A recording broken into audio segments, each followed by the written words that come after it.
This is The Doctrine and Ritual of High Magic by Eliphas Levi. And it is a new translation by John Michael Greer and Mark Anthony Mickatuk. And I apologize if I'm saying that name incorrectly. Do not confuse this with the original translation, which was done by Arthur Edward Waite around the 1950s under the name Transcendental Magic. Years ago, I actually thought they were two completely separate books. They are not. They are both based on the same 1850s manuscript, which was originally written in French. Anyway, this is not your friendly neighborhood occult book. It is not a lighthearted spiritual reader. This is a heavy tome of alchemy, necromancy, and what some may call overly complicated black magic. It is dense. I mean, just listen to it. Shakes the camera. So, if you don't know the author, Eliphas Levi, whose real name, by the way, was Alphonse Louis Constant, was an incredibly influential occultist. And despite all of the warnings I just gave, he played a very important role in how Western magic has evolved over the past 200 years. So it is helpful to be familiar with his work. Some of the things that we often talk about in magic today, like the 4 cornerstones, to know, to will, to dare, and to keep silent, can be traced back to him. And they're actually in this book. It's pretty comprehensive, although much of the practice described within these pages is also cost prohibitive. This was a time where magic was for the wealthy and affluent. And Levi's rituals really reflect that. So let's get to know our translators. John Michael Greer is an acclaimed author, translator, and commentator in the occult field. He is the editor of the new and substantially revised 7th edition of Israel Regardie's landmark, The Golden Dawn.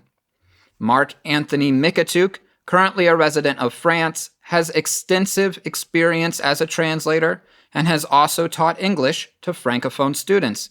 This is his first book project. Wow, what a first project to work on. I mean, that must have been quite an undertaking. I can only imagine the difficulty in translating occult terminology to another language. Actually, I talked to Sarah Mastros about that a bit in an M3 episode. I'll put the link up here or something for you to watch.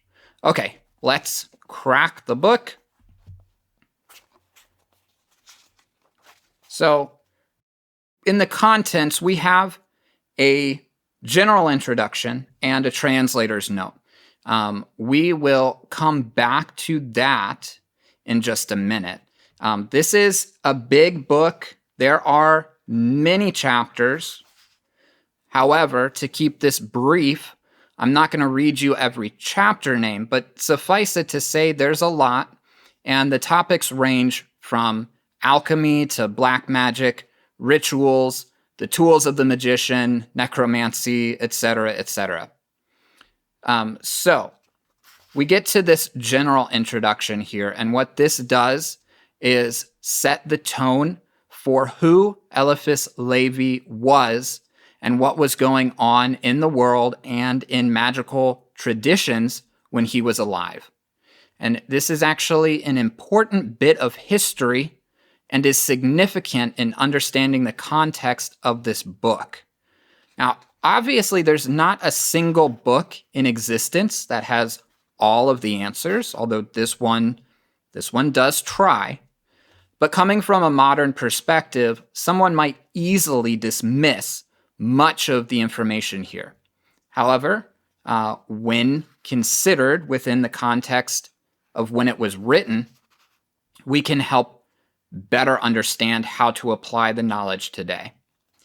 And the final thing before the text begins is this translator's note, general guide to why or how he translated certain things the way he did. Also important to understand. So after this quite lengthy introduction by Levi himself, the book really begins with this chapter on the initiate. And then it branches out to talk about all the other fun topics.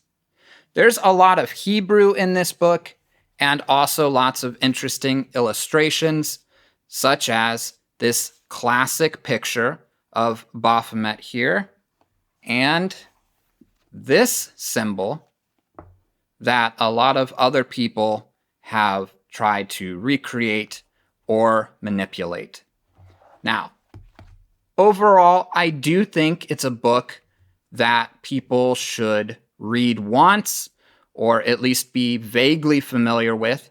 I will post a link in the description so you can pick up a copy. Because of its length and heaviness, if you can do audiobooks, I would highly suggest you go that route. But however you approach it, come back here, tell me what you think.